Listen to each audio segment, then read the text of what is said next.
Porque la palabra de Dios es pan de vida.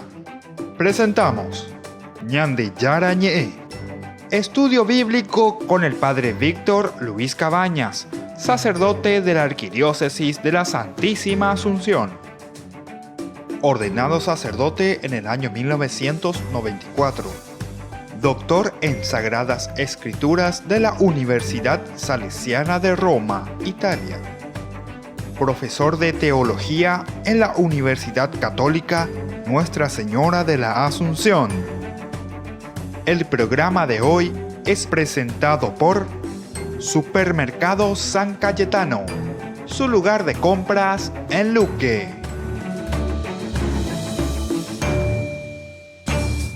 Iniciamos nuestro programa Ñande Yara Ñe. En el día de hoy, como siempre, estamos reflexionando en nuestro curso bíblico y formándonos sobre todo. Peñande Yara Ñe lleva tonguaje, peñande conasome, peñande apeto ume abelle y cuajangua peñande Yara Ñe. La Biblia es tan importante y subrayar y sobre todo hacer una buena interpretación.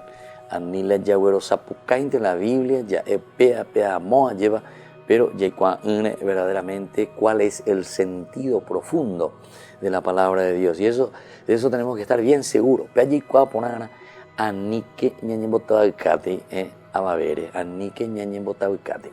Entonces es mejor que lo hagamos con mucha calma, hagamos nuestros estudios bíblicos, vuelvan a miren en Facebook, estamos en las redes sociales siempre. No se olviden de esto, queridos amigos, queridos hermanos. ¿Por qué? Porque el estudio bíblico tiene que ser una cosa seria también, ¿verdad? Para que podamos entender bien el mensaje. Porque si uno lo toma así literalmente y dice, lee y dice, bueno, porque aquí dice, etcétera, etcétera. Y bueno, eso en cualquier libro yo puedo encontrar cualquier palabrita y puedo decir porque aquí dice esta palabrita y entonces así. Y no, hay que mirar dentro del contexto qué es lo que está diciendo. Y este es un libro religioso, atención. Y cuando estamos hablando de un contexto, estamos hablando sobre todo de una comunidad, de una iglesia que reflexiona, de una iglesia que después de la reflexión lo pone por escrito y por lo tanto tiene un objetivo bien claro, el de transmitirnos la salvación, es decir, salvación que significa tu propia felicidad, cómo vivir bien, peanango la Biblia, peanango yandeya huereco, incluso se acuerdan cuando el libro de los Proverbios nos habla y nos dice, ¿verdad? Nos da. Y esto me parece que es muy importante, queridos amigos, que nosotros miremos un poco y volvamos a recordar un poco, ¿verdad? Desde el libro de los Proverbios, en el capítulo 1, incluso ustedes pueden mirar mientras yo también estoy buscando, capítulo 1, versículo 1, dice, Proverbio de Salomón, hijo de David, rey, para conocer la sabiduría y la instrucción. Para conocer la sabiduría y la instrucción. Para entender la palabra profunda de Dios. Hay que entender entonces las palabras profundas de Dios. Para obtener una instrucción esmerada. Una instrucción esmerada. Se llama. Proceso. Y esa instrucción es sobre la justicia, sobre la equidad y la rectitud. Para dar perspicacia a los incautos. Bono que la ñandeta bono que la de cualquier virori o grosa pucañande porque la palabra de Dios arejoma en la insecta y lleva a tu chan de botaina otra cosa lo botaina botalan de plata la de diezmo lleva. Entonces para dar perspicacia, y sepea entonces bono que la a los incautos. Los incautos quiere decir aquellos que son medio ateos y que no quieren mirar, por ejemplo, este programa y no se quieren instruir en la palabra de Dios, no quieren entender la palabra de Dios, no quieren hacer un estudio serio de la palabra de Dios. Mira la incautos. Para el joven, en el sentido de la ciencia y la reflexión, para entender los proverbios y las sentencias agudas, es decir, para que vos puedas hacer y entender verdaderamente lo que Dios te está pidiendo. Sentencias agudas. ¿Qué te quiere decir Dios con eso, verdad? Las palabras también de los sabios y sus enigmas. Que escuche el sabio y acrecentará su saber. y el inteligente adquirirá el arte de dirigir.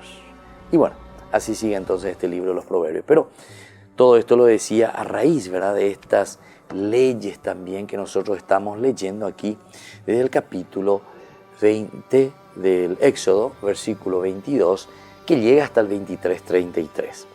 Ahora queremos entrar un poco en la descripción, ¿verdad?, que se hace del altar, porque ahí en el 24-26, recién lo hemos leído, nos pone cómo tiene que ser este altar. Tampoco subirás por la grada de mi altar para que no se vea tu desnudez. Hemos dicho ya hace rato, ¿verdad?, esta explicación, la desnudez, para que no se vea, dice, tu desnudez. O sea, para que no sea de cierta manera un estilo pornográfico, porque tenemos que ubicarnos. Bueno, eso era subir las gradas. Cómo se vestían los sacerdotes, no solamente los sacerdotes de Israel, sino que tenemos que ubicarnos también dentro de las otras religiones, cómo eran los cananeos, cómo eran los hititas, cómo eran los jebuseos, en fin, cada uno dentro de su nación, cómo ellos ofrecían estos sacrificios. Y normalmente medio opulento llevas, entonces opéala do gustaya aquí a la palabra de Dios, ¿verdad?, cuando te está diciendo esto, para que no se vea tu desnudez.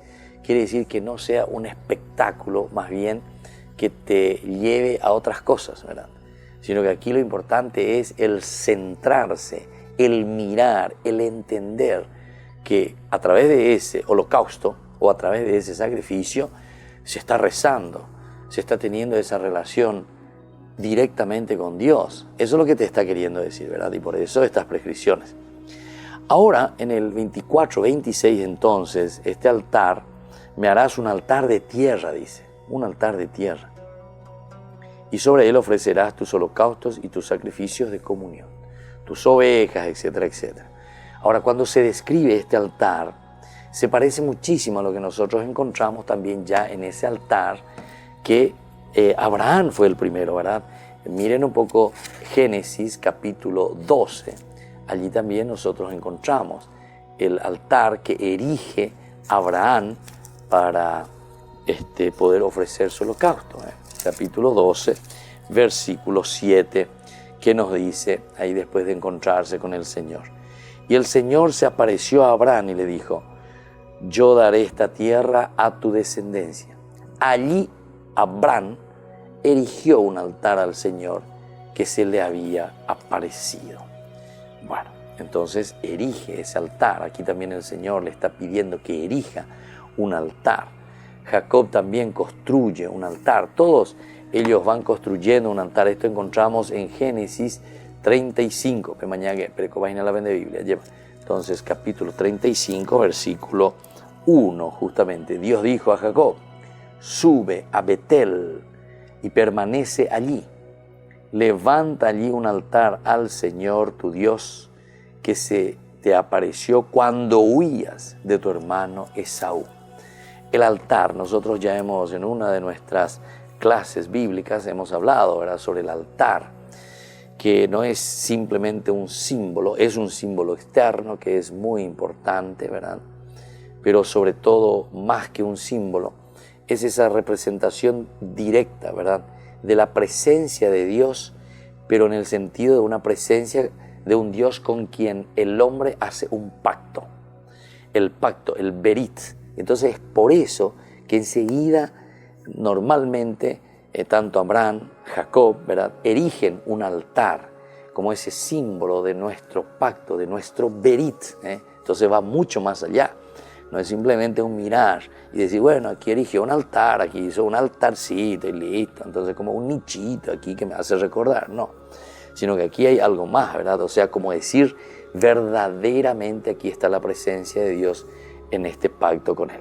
Volvemos enseguida con más Ñande Yarañe.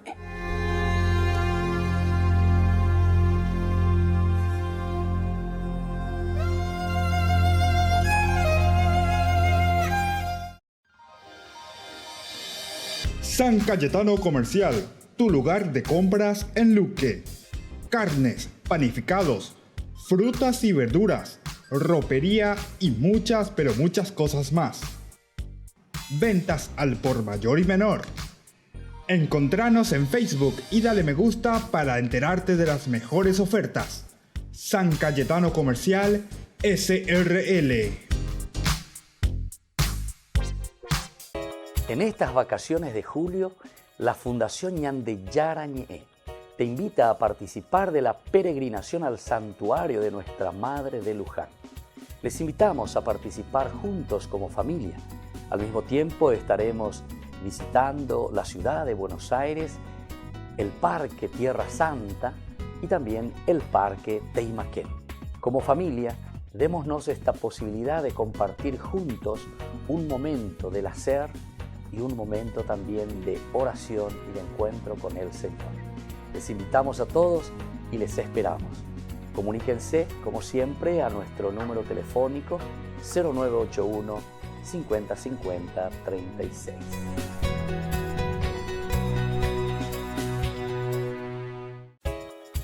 Ayúdanos a sostener este espacio de evangelización. Depende de vos que esta evangelización siga a través de los medios de comunicación. Mensualmente podés abonar a esta cuenta bancaria y también a los giros Tigo. Recordá, este espacio es para vos. Muchas gracias por tu aporte. Porque decidiste cambiar y mejorar. Elegiste ser quien siempre te propusiste. Tu fortaleza es la confianza. Y esa confianza te llevó a que ahora te llamen doctora. Transforma tus sueños en hechos. UPAP. Hacemos. Apagamos la primera velita de Ñandeyara Ñe'e el 6 de junio. Desde las 20 horas estaremos en el Real San Vicente, agradeciendo a Dios, en primer lugar con la Santa Misa, con la Eucaristía. A las 21 horas estaremos compartiendo la cena de la familia Ñandeyara Ñe'e. Y posteriormente, como siempre, en esta convivencia tendremos también muchos premios y sorpresas para todos ustedes. Más informes, llamen al 0981 50 50 36. Apagamos así esta primera velita y le damos gracias por el primer año de Ñandeyara Ñe'e. Ángeles Electrodomésticos. Muebles de la más alta calidad, electrodomésticos y electrónicos de las más afamadas marcas para equipar tu hogar. Visítanos y arma tu combo en cómodas cuotas. Ruta Acceso Sur 382 Ñemby. Ángeles Electrodomésticos. Financiación propia y entrega inmediata. Entérese de las mejores ofertas llamando al teléfono 021 96 53 59 o a los celulares que figuran en la pantalla. Ángeles Electrodomésticos. Todo lo que usted necesita en la entrada de Ñemby.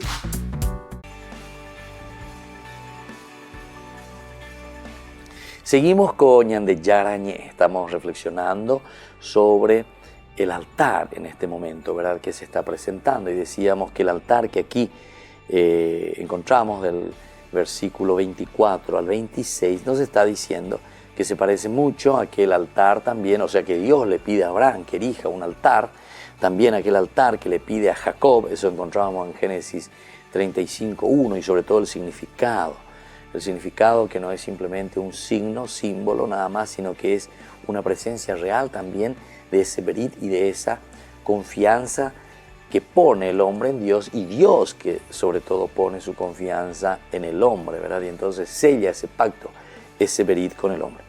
Ahora, el texto de cierta manera busca evitar las construcciones costosas y elaboradas, cuando aquí te dice justamente: me harás un altar de tierra. El altar será de tierra, y si tiene piedras deberán ser rústicas, El tallado de la piedra alude a los altares entonces de los cananeos, porque los cananeos en ese momento también, ¿viste? O sea, hay muchos otros que también erigen el altar. No es que estamos hablando y diciendo que el único que tiene la forma de manifestar su religión de esta manera es Israel, sino que también los otros.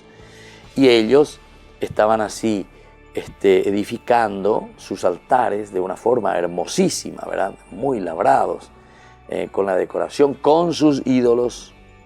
Entonces esto era parte de la ornamentación típica de estos lugares cananeos de adoración.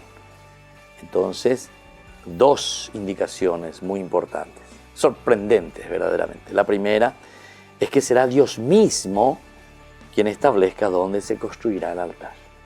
Eso les estaba diciendo, o sea, el altar no es que yo solamente lo pongo donde yo quiero y como yo lo quiero, ¿verdad?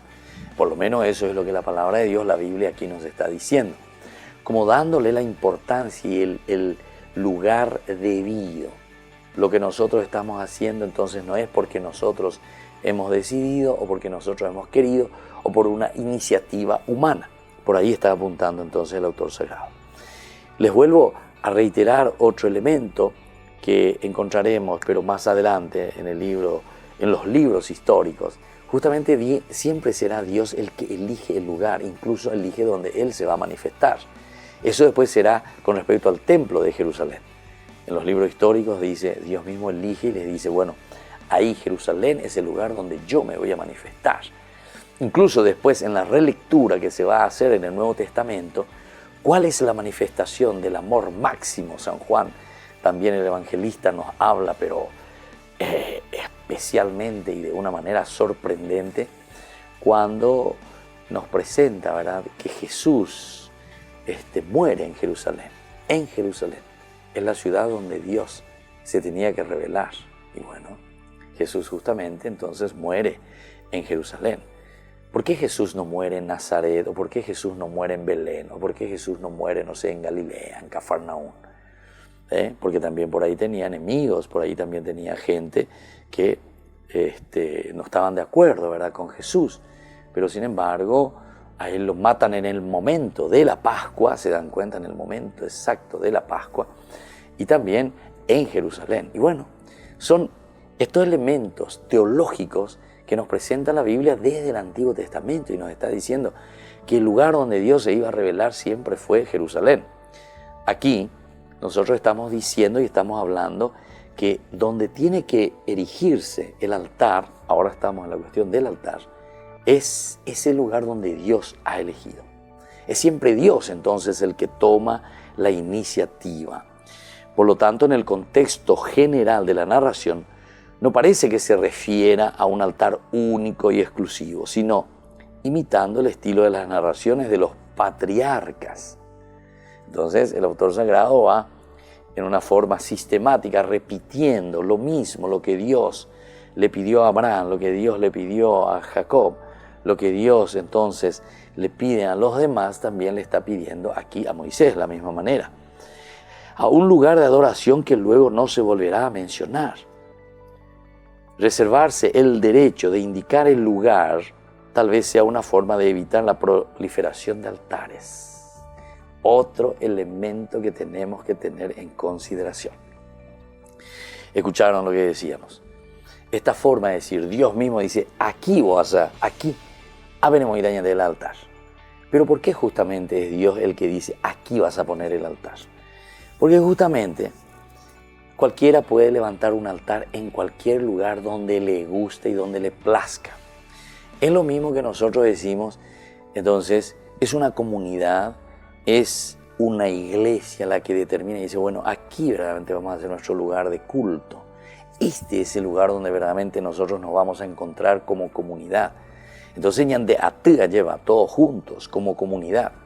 Y como también por ahí puede aparecer una persona y dice, aquí voy a poner mi iglesia, una secta, bien. Bueno, aquí, yo elijo, yo hago mi iglesia, ¿entendés? Ahora voy a repuntar y voy a llamar a mis adeptos. No, es lo mismo. Entonces, justamente evitando la proliferación, nos está diciendo. O sea, el sentido teológico que aquí el autor sagrado nos dice, ante la proliferación justamente de cualquier güey corneta, ¿verdad?, que en ese tiempo, en el Antiguo Testamento, hacia un altar en cualquier lugar.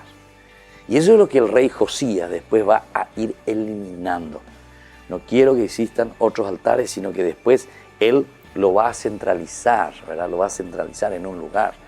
En un momento se centraliza todo en Jerusalén como el único lugar que Dios eligió y es ahí donde Dios va a manifestar su gloria. Y bueno, esto entonces nos hace entender, ¿verdad? O sea, comprendemos una situación histórica de ese momento y comprendemos sobre todo lo que te quiere teológicamente explicar. Y también nosotros podemos aplicar hermenéuticamente ya también a nuestra pastoral, ¿verdad? O sea, no es que en cualquier lugar, porque a mí se me ocurre, yo pongo mi iglesia, levanto mi iglesia, a mí se me ocurrió. Entonces aquí el autor sagrado te dice bien, ¿verdad? Entonces, me harás un altar de tierra y sobre él ofrecerás tus holocaustos y tus sacrificios, tus ovejas y tus bueyes. Vendré y te bendeciré en cualquier lugar donde yo haga que se recuerde mi nombre. Yo haga, dice el Señor. Yo tengo que indicarte, no es que cualquiera nomás y como Él quiera y cuando Él quiera, ¿verdad? Entonces, reservarse, ¿verdad?, este derecho de indicar el lugar es una forma de evitar la proliferación de altares. De este modo, deberán esperar la indicación de Dios para construir un altar. De hecho, no se dice que en el Sinaí se haya construido un altar fijo a Dios, ¿viste? Incluso ni en el Sinaí mismo, ¿verdad? Bueno, seguiremos reflexionando sobre estos elementos apasionantes, ¿verdad?, que la Biblia nos va presentando. Volvemos enseguida con más Ñande Yarañe.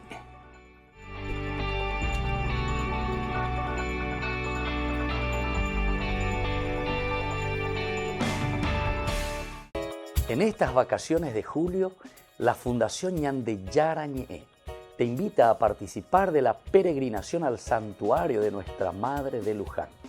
Les invitamos a participar juntos como familia. Al mismo tiempo estaremos visitando la ciudad de Buenos Aires, el Parque Tierra Santa y también el Parque Teimaquén.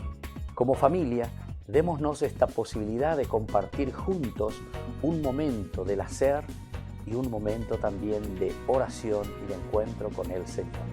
Les invitamos a todos y les esperamos. Comuníquense, como siempre, a nuestro número telefónico 0981 50 50 36.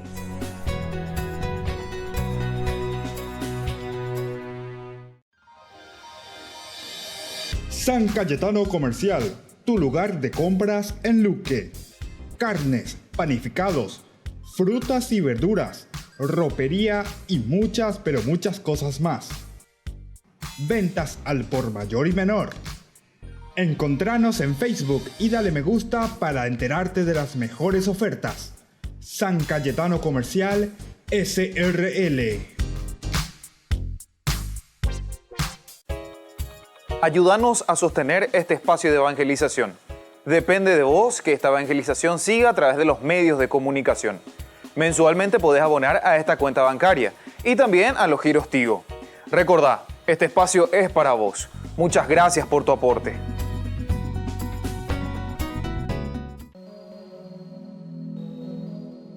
La Fundación Ñande Yarañe les invita todos los viernes desde las 18:30 horas a participar del Santo Rosario animado por Ñande Yara Siguatá.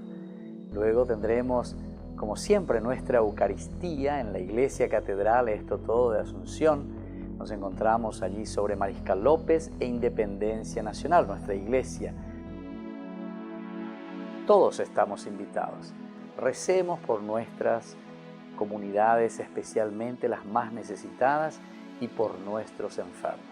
Les esperamos a todos los viernes, 18:30 Santo Rosario, 19 horas la Santa Misa y luego la imposición del aceite de Santa Rita de Casia.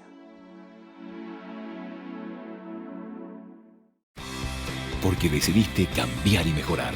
Elegiste ser quien siempre te propusiste. Tu fortaleza es la confianza. Y esa confianza te llevó a que ahora te llamen licenciada. Transforma tus sueños en hechos. UPAP. Hacemos.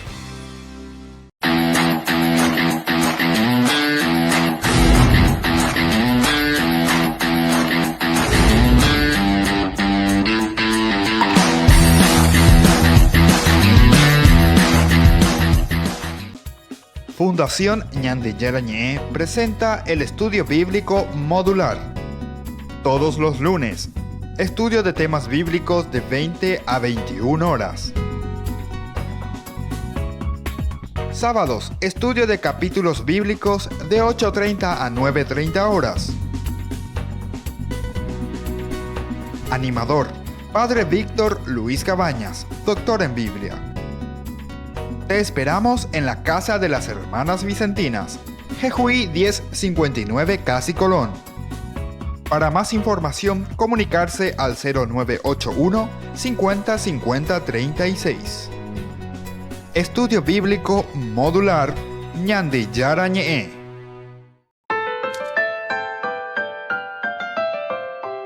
Seguimos con Ñande Yarañe y nosotros decíamos que en este capítulo 20, del versículo 24 al 26, teníamos dos indicaciones sorprendentes, ¿verdad? Sorprendentes. Una, que Dios mismo indica dónde se tiene que hacer el altar. Dios mismo dice, aquí es el lugar donde yo quiero que ustedes erijan este altar, ¿verdad? Tanto para con Abraham, tanto para con Jacob, ahora también para con Moisés. Entonces nos indica esta predilección, digamos, de esta manera que Dios tiene sobre un lugar específico y donde Él vendrá, dice, yo vendré ahí, en ese lugar, vendré y te bendeciré en cualquier lugar donde yo haga que se recuerde mi nombre, yo haga que se recuerde mi nombre. No es tú haga porque a vos se te ocurre, ¿verdad? Bueno, ese era lo primero. Ahora lo segundo tiene que ver con la indicación de que no debe poseer gradas. Eso es lo que dijimos recién, ¿verdad? No tiene que poseer gradas, dice. De Yara, doy potaína. Para así evitar, escuchen bien lo que les vamos a decir, evitar la exposición de los genitales al altar, evitar, por eso yo les decía anteriormente, como una cuestión medio pornográfica. Porque, viste, va subiendo, entonces, ¿cómo querés mañana y huillo lados y no? Y entonces dice, atención, el cómo tienen que hacer. Cómo tienen que hacer. Cómo se visten los sacerdotes. Entonces, para evitar todas estos elementos, estas suspicacias, ¿verdad? No solo entonces se considera una ofensa, sino que el riesgo de derramar también el semen sobre el altar del sacerdote, ¿verdad? Que va con su desnudez. Entonces, atención, porque es algo muy sagrado, ¿verdad? Lo que estás haciendo, ese es el holocausto. Y aquí representa, nos decíamos solamente como un símbolo, ¿verdad? Esa piedra y ese altar. Recuerden que el altar, cuando nosotros habíamos estudiado y habíamos dicho anteriormente en otros estudios bíblicos que hicimos aquí con Ñande Yarañé, nosotros decíamos que el altar es la misma presencia de Dios, atención. Representa, por una parte, la presencia de Dios, pero es Dios mismo que está presente en esa situación en que el hombre se relaciona con Dios, ¿verdad? Por lo tanto, hay que estar muy atento.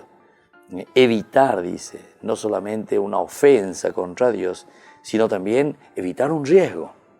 Si va desnudo, dice, es peligroso de derramar incluso el semen, dice, sobre el altar, lo cual transmitía impureza ritual. Esto sería entonces una impureza total.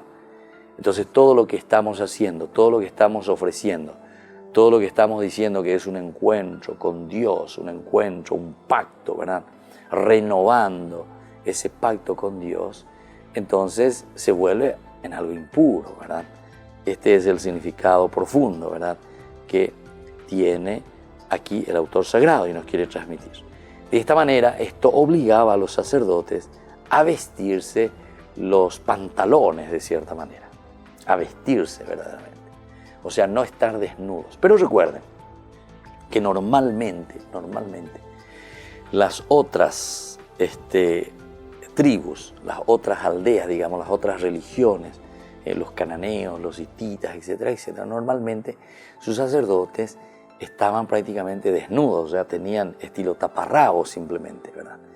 Y entonces, el autor sagrado, estamos con la escuela deuteronomista, ¿verdad? Y la escuela deuteronomista habla muchísimo de la pureza, le importa mucho el aspecto de la pureza, ¿verdad? Entonces, por eso le hace cambiar toda una cultura. No seamos como los otros pueblos, no seamos como las otras culturas que tienen un sacerdocio que ofrece ciertamente sobre el altar, que suben sobre la escalera, pero incluso suben semidesnudos. Entonces Israel dice, no, ni gradas así de esta manera, y sobre todo también que le pide a sus sacerdotes que se vistan, que usen lo que nosotros decimos los pantalones, ¿verdad? Esta instrucción busca distinguirse de las prácticas cananeas, donde la sexualidad estaba muy presente en los ritos celebrados regularmente.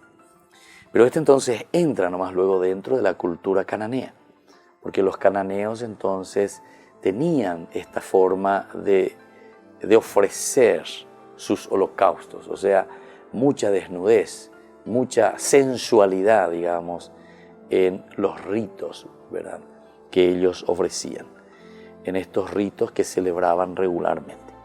Otros textos, como el capítulo 28 del 42 al 43 y también Levítico 6:10, insisten en este detalle.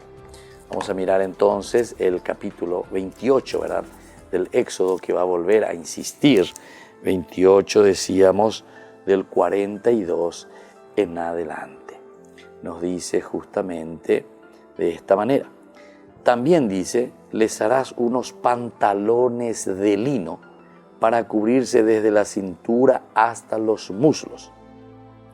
Aarón y sus hijos los usarán cuando entren en la carpa del encuentro y se acerquen al altar para el culto del santuario. De esa manera no incurrirán en culpa y no morirán. Este es un decreto irrevocable para Aarón y sus descendientes. Aquí nosotros estamos hablando en el capítulo 28 del libro del Éxodo mismo de las vestimentas, ¿verdad? Cómo se tenían que vestir los sacerdotes. Y nosotros estamos encontrando aquí, al hablar del altar, estamos hablando también de estas vestimentas, de cierta manera, en forma indirecta, porque aquí no te dice esto, pero más adelante, en el capítulo 28, sí, ya te habla de estas vestimentas específicamente. Pero al decirte que no tienen que tener gradas, o al mismo tiempo te dice que tienen que cuidarse mucho y que no tienen que ellos utilizar lo mismo que utilizan tanto los cananeos, tiene que ser una cosa mucho más sencilla, mucho más humilde, ¿verdad?, de cierta manera. Bueno, después entonces nosotros vamos a entrar ya en el capítulo 21, ¿verdad?, del 1 al 11, que nos va a hablar sobre los esclavos hebreos. Pero antes, solamente haciendo una síntesis, ¿verdad?, general en este detalle, nos pone también el elemento de no trabajar, dice, con la piedra tallada.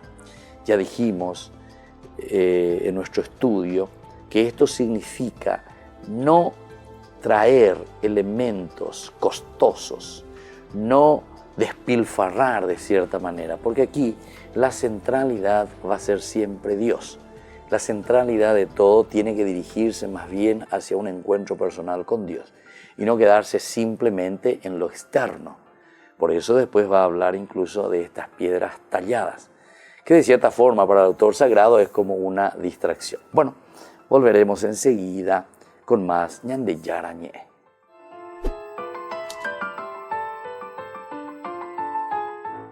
Apagamos la primera velita de Ñande Yarañé el 6 de junio. Desde las 20 horas estaremos en el Real San Vicente, agradeciendo a Dios, en primer lugar con la Santa Misa, con la Eucaristía. A las 21 horas estaremos compartiendo la cena de la familia Ñande Yarañé. Y posteriormente, como siempre, en esta convivencia tendremos también muchos premios y sorpresas para todos ustedes. Más informes, llamen al 0981 50 50 36. Apagamos así esta primera velita y le damos gracias por el primer año de Ñande Yarañé.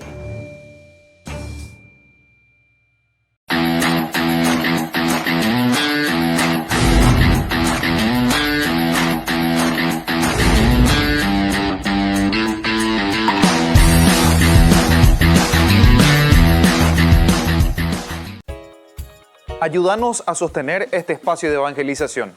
Depende de vos que esta evangelización siga a través de los medios de comunicación. Mensualmente podés abonar a esta cuenta bancaria y también a los giros Tigo. Recordá, este espacio es para vos. Muchas gracias por tu aporte. Porque decidiste cambiar y mejorar. Elegiste ser quien siempre te propusiste. Tu fortaleza es la confianza. Y esa confianza te llevó a que ahora te llamen abogada. Transforma tus sueños en hechos. UPAP, hacemos. Porque decidiste cambiar y mejorar. Elegiste ser quien siempre te propusiste. Tu fortaleza es la confianza. Y esa confianza te llevó a que ahora te llamen ingeniero. Transforma tus sueños en hechos. UPAP, hacemos.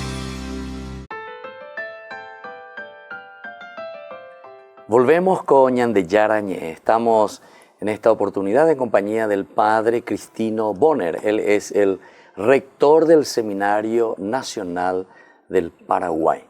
Y queremos hacer una conversación, y sobre todo aquí en este segmento, qué hace la Iglesia, para conocer un poco también la formación y la preparación de nuestros futuros sacerdotes. Esto es muy importante, además de acompañar la formación, también acompañar como cristianos, como laicos comprometidos, como Iglesia, a nuestros futuros sacerdotes, a nuestros futuros que estarán al frente de nuestras comunidades. ¿Cómo está, Padre Cristino?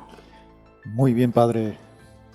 Quisiéramos saber un poquitito cómo está funcionando el Seminario Mayor, ¿verdad? La cantidad de muchachos que están formándose, ¿verdad?, para la vida sacerdotal, y así tener un panorama general de cómo están trabajando, ¿verdad?, en la formación sacerdotal. Sí, muchísimas gracias por la posibilidad de compartir con la audiencia, con la gente que escucha y ve este programa.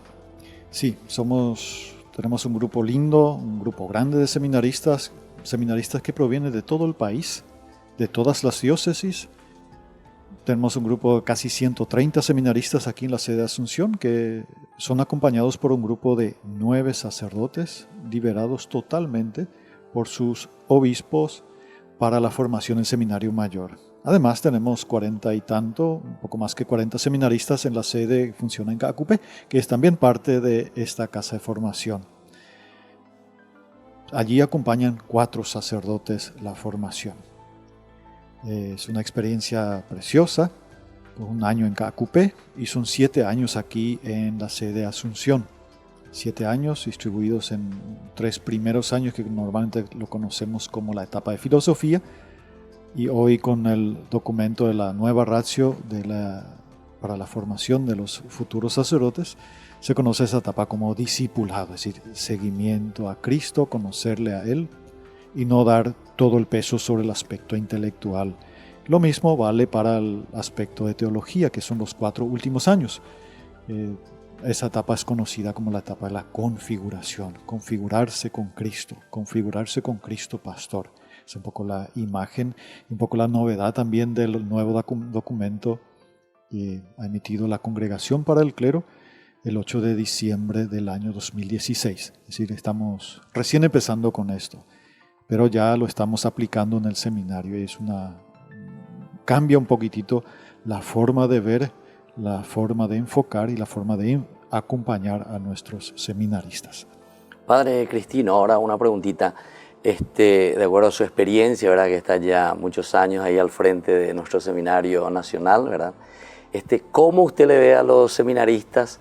¿Cómo llegan, sobre todo de nuestras diócesis, cómo llegan en su formación, ¿verdad? O sea, desde ese primer momento, y después entonces el cómo se les va, como usted dijo, configurando, por una parte en el aspecto religioso, ¿verdad?, en el aspecto de la configuración hacia Cristo, y también en el aspecto, ¿verdad?, de lo que significa la configuración, ¿verdad?, en el aspecto humano del acompañamiento a nuestro pueblo y a nuestra gente. Esa es una preciosa experiencia y sobre todo una pregunta muy interesante, porque la experiencia a mí me ha tocado desde el primer año y hasta ahora sigo acompañando a los jóvenes que llegan al primer año al seminario Caacupé. Lo estoy haciendo desde casi 10 años. Es el 2011, estoy en Caacupé y estuve viviendo 2 años allí acompañando a los muchachos que están en su primera etapa. Y aunque desde el 2013 estoy aquí en Asunción, una vez por semana siempre estoy en Cacupe. Y es preciosa esa experiencia de compartir con los padres y ver cómo llegan los jóvenes por primera vez al seminario mayor. Vienen sobre todo con mucho entusiasmo, eso es clarísimo, con mucho entusiasmo, y están abiertos a que se les transmita, se les ayude, se les entusiasme también en el seguimiento de Cristo. Una apertura total en casi todos, no en todos, pero en casi todos, una apertura muy linda, y algunos vienen con una experiencia muy interesante de los grupos juveniles, otros de algún movimiento eclesial.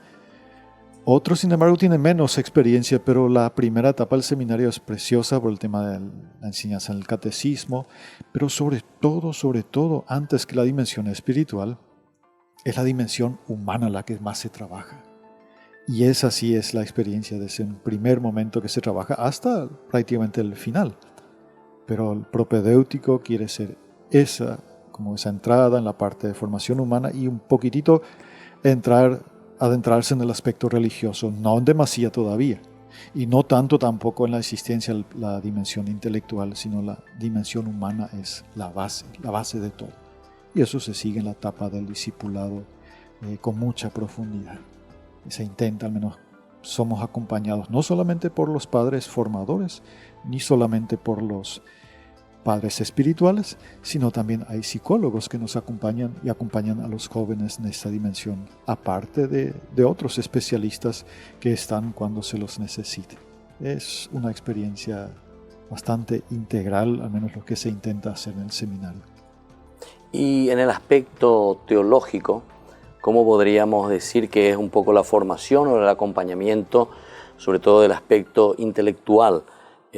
¿Cuál es el seguimiento que se le está haciendo desde ahora ya facultad, ¿verdad?, teológica, que depende de la Universidad Católica? Asimismo, yo creo que incluso el tema intelectual es muy importante, no solamente aquí en Asunción, sino ya desde el propedéutico se insiste que la formación debe ser seria. Por eso, desde la primera etapa se insiste en las salas de estudios comunes, por ejemplo, para acompañarse, para que realmente tomen en serio, para que aprendan a estudiar con seriedad, respetando un horario, aunque cueste. Y aquí, en la etapa del discipulado, en la etapa de filosofía, se hace lo mismo. La parte de teología, los muchachos se sienten o deben sentirse un poco más libres, un poco más responsables. Cada uno estudia responsable de su formación. Es decir, no están en la sala de estudio común, pero sí tienen que rendir y son acompañados por sus respectivos formadores. Se insiste mucho y además el privilegio que tenemos ahora de tener una facultad aquí ayuda mucho. Y también los muchachos mismos se sienten motivados, hasta tal punto que el ofrecimiento que ahora hace la facultad, ofrece el posgrado, hace que los sacerdotes que tienen varios años de experiencia pastoral y los que no tienen tanto igual tienen la posibilidad de hacer un curso de pastoral, un curso de dogmática y en un futuro próximo también otros cursos. Me parece que en Biblia están preparando otro curso, un posgrado para los sacerdotes y otros también que quieran participar. Vemos como un gran avance en ese sentido.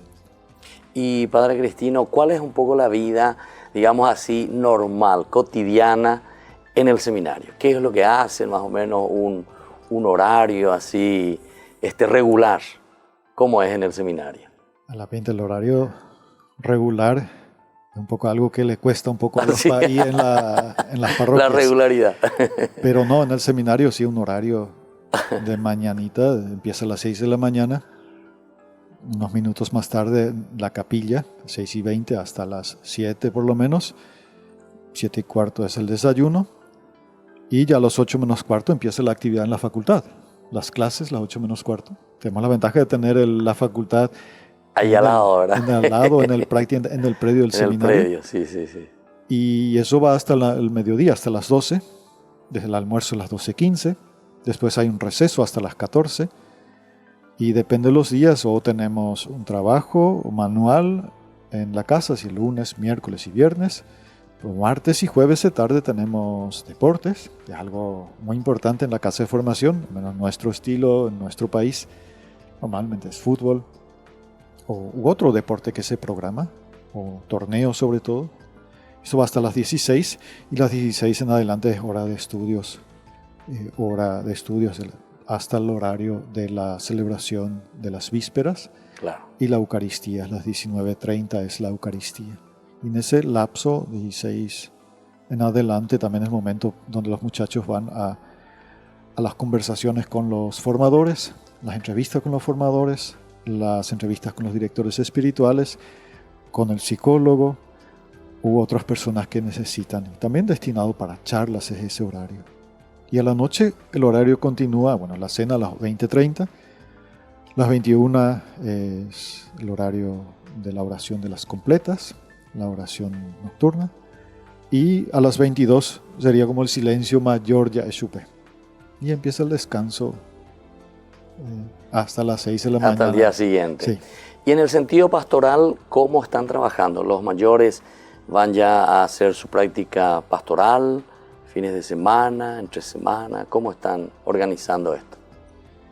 Sí, la dimensión pastoral, el primer año tiene una experiencia de la esperanza, el pastoral de la esperanza o la pastoral del dolor, que visitan a casas de ancianos, hospitales, y organiza el formador con otros sacerdotes que le pueden ayudar y van una vez al mes o 2 veces al mes, dependiendo de la posibilidad, los sábados de tarde normalmente.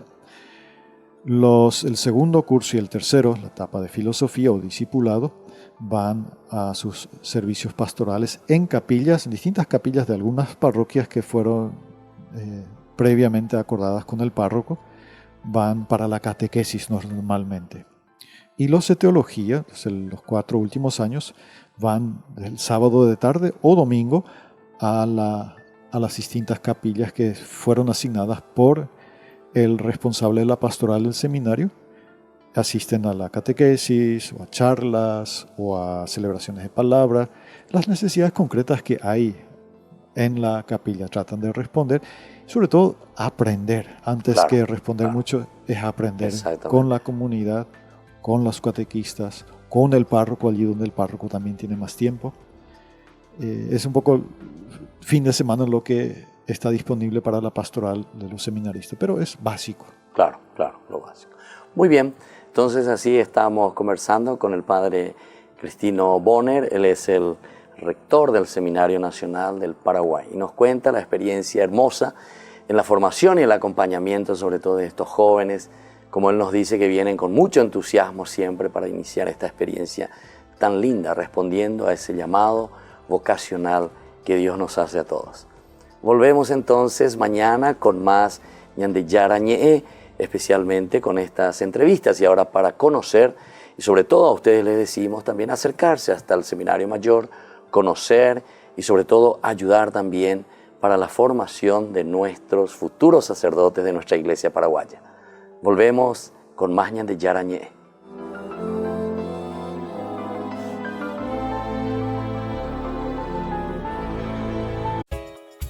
Ayúdanos a sostener este espacio de evangelización. Depende de vos que esta evangelización siga a través de los medios de comunicación. Mensualmente podés abonar a esta cuenta bancaria y también a los giros Tigo. Recordá, este espacio es para vos. Muchas gracias por tu aporte.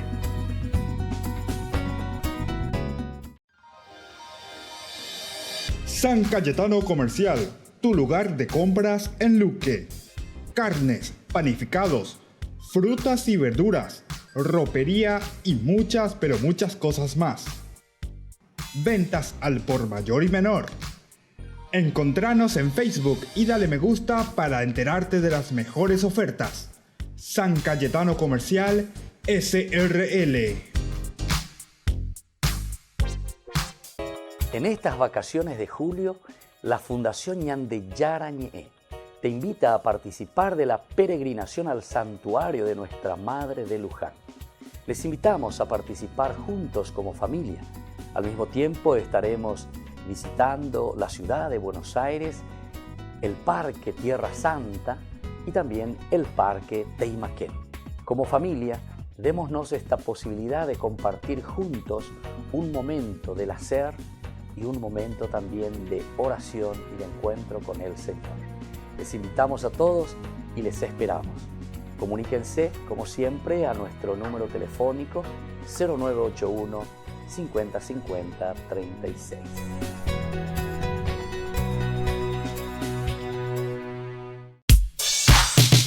Ángeles Electrodomésticos. Muebles de la más alta calidad, electrodomésticos y electrónicos de las más afamadas marcas para equipar tu hogar. Visítanos y arma tu combo en cómodas cuotas. Ruta Acceso Sur 382 Ñemby. Ángeles Electrodomésticos. Financiación propia y entrega inmediata. Entérese de las mejores ofertas llamando al teléfono 021 96 53 59 o a los celulares que figuran en la pantalla. Ángeles Electrodomésticos. Todo lo que usted necesita en la entrada de Ñemby. Porque decidiste cambiar y mejorar. Elegiste ser quien siempre te propusiste. Tu fortaleza es la confianza. Y esa confianza te llevó a que ahora te llamen arquitecto. Transforma tus sueños en hechos. UPAP. Hacemos.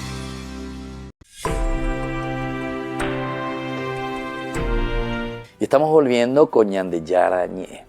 Nosotros estamos estudiando el capítulo 21 ahora del libro del Éxodo. Comenzamos mirando esta primera partecita y justamente vamos a hablar sobre los esclavos. Entonces se dan cuenta, como decíamos anteriormente, si uno se detiene, para, piensa, reflexiona, nosotros desde el capítulo 19 nos hemos parado, nos hemos quedado frente al Sinaí. Veníamos caminando por el desierto, veníamos acompañando a este pueblo que está huyendo de Egipto. Bueno, cuando llegamos al 19 nos encontramos con la revelación. Dios que se da a conocer, se revela a Moisés, pero se revela principalmente a su pueblo, usando de pontífice, de puente a Moisés, para que exista esta relación. Es decir, Moisés cumple la función de mediador. Hasta ahí todo bien. Dentro de esta teofanía de Dios, uno se hace la pregunta, bueno, ¿y qué es lo que Dios quiso revelar? ¿Qué es lo que Dios quiso comentar? ¿Qué es lo que Dios quiso decir? Y es ahí donde aparecen los 10 mandamientos, ¿verdad? Todo el capítulo 20, del 1 al 17 principalmente, nos transmitía y nos dejaban estos 10 mandamientos, ¿verdad? Bueno, después seguimos desde el 18 hasta el versículo 21, el temor del pueblo con respecto a Dios, el temor de Dios, digamos, que significa el respeto total y absoluto hacia Dios. Pero sobre todo este temor de Dios nos lleva y nos hace entender el liderazgo también, una teología de liderazgo muy presente en una escuela deuteronomista. ¿Por qué? Y porque justamente para Israel, cuando ellos se encuentran en el exilio, ellos mirando dentro de su teología de la retribución, ellos se dan cuenta que si nosotros hemos pecado y por eso Dios nos ha castigado y estamos en el exilio, tenemos que arrepentirnos para que Dios nos vuelva a restituir. También cargan la responsabilidad a quién o sobre quién ponen esta responsabilidad. Y justamente ponen esta responsabilidad sobre el rey, la monarquía. Es decir, nape cumpliri anda peyapoi peñan de yara o yerureba cuepm. ¿Y qué es lo que Dios les había pedido? Y Dios les había pedido que ustedes verdaderamente sean líderes. Ya en el libro de Josué, también de Josué, desde el capítulo 1:1, ¿se acuerdan? Que Dios le entusiasma, levántate, ahora toma mi siervo Moisés que ha muerto, levántate. Existe una teología muy interesante de liderazgo. Pero este liderazgo después que se va transformando poco a poco, primero transformándose, se le da esa responsabilidad a los jueces, los que están al frente, ¿verdad?, del pueblo y llevan adelante, lideran y tienen la fuerza, la capacidad de dirigir al pueblo, regir al pueblo. Pero después también, vamos a decirlo entre comillas, se van modernizando, ¿verdad? Y entonces viene la monarquía. Pero aquí después nos damos cuenta que la monarquía también falla, ¿verdad? O sea, no se cumple así como Dios estaba queriendo. Y bueno, ante esta situación nosotros miramos, ¿verdad? Y vemos qué es lo que verdaderamente estábamos necesitando, ¿verdad? Y necesitamos un mediador como Moisés, decíamos, en ese versículo 19, 20 hasta el 21. Y después, una vez que terminamos esto, entonces ahora nos damos cuenta que el autor sagrado hace un conglomerado, una lista de muchas leyes, de muchas normas. Y ya comenzamos a hablar sobre el altar. Ahora vamos a hablar un poquitito sobre los esclavos hebreos. Escuchemos cómo nos dice la palabra de Dios en hasta el 11, del 1 al 11, los versículos. Estas son las leyes, ¿se dan cuenta? Estas son las leyes, pero que ciertamente son leyes de un pueblo sedentario. Porque si veníamos caminando, decíamos, por el desierto, ¿cómo es que ahora nos encontramos con esclavos? ¿Cómo? Ahora nosotros tenemos esclavos. Nosotros acabamos de salir de la esclavitud, estamos huyendo de Egipto. Venimos aquí, nos encontramos con el Señor. Dios nos da las leyes. ¿Y cómo es? Yo ya estoy hablando de que yo ya tengo esclavos. ¿Cómo es? ¿Cómo es? Si nosotros todavía ni llegamos a la tierra prometida y ya me van a hablar de leyes sobre la esclavitud. Porque escuchen bien lo que dice. Estas son las leyes que darás a los israelitas. Si compras un esclavo hebreo, ya te pone, si compras un esclavo hebreo, dentro de la casuística ciertamente, él prestará servicio durante 6 meses. ¿Cómo es? Prestará servicio durante 6 meses, pero yo todavía no entré ni a la tierra prometida y todavía no sé ni cuándo voy a llegar a la tierra prometida. Y vos ya me pones fecha, si yo compro, estará conmigo 6 meses, o 6 años, perdón, y al 7º año quedará en libertad sin pagar nada. Si entró solo, saldrá solo. Si tenía mujer, su mujer saldrá con él. Si su dueño le dio una mujer y ella le dio hijos o hijas, la mujer y los hijos serán para su dueño y él se irá solo. Pero si el esclavo declara, yo amo a mi señor, a mi mujer y a mis hijos, y por eso no quiero quedar en libertad, su dueño lo presentará delante de Dios, lo acercará a la puerta de la casa o al poste de la puerta y le perforará la oreja con una lesna. Así el esclavo quedará a su servicio para siempre. Si un hombre vende a su hija como esclava, ella no saldrá en libertad como salen los esclavos. Si después desagrada a su dueño y él ya no la quiere para sí, permitirá que la rescaten, pero no podrá venderla a extranjeros por haberla defraudado. Si el dueño la destina a su hijo, la tratará según el derecho de las hijas. Si toma para sí otra mujer, no deberá reducir la comida, la ropa y los derechos conyugales de la primera. Y si la priva de estas 3 cosas, ella podrá irse sin pagar nada. Bueno, entonces aquí ya nos está hablando sobre la cuestión de los esclavos, ¿verdad? Que ellos podían tener, ¿verdad? En ese tiempo. Bueno, vamos a seguir reflexionando más en nuestro curso bíblico sobre estas leyes muy interesantes. Es un conglomerado, decíamos, ¿viste? Aquí en este momento justamente encontramos las leyes que nos están hablando sobre la esclavitud.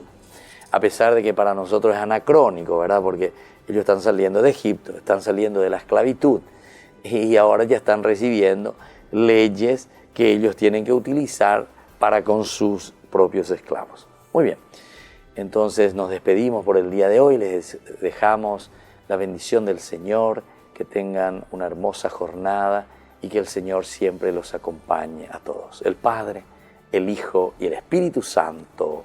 Amén. Hasta aquí, Ñande Yarañe, estudio bíblico con el Padre Víctor Luis Cabañas, doctor en Biblia.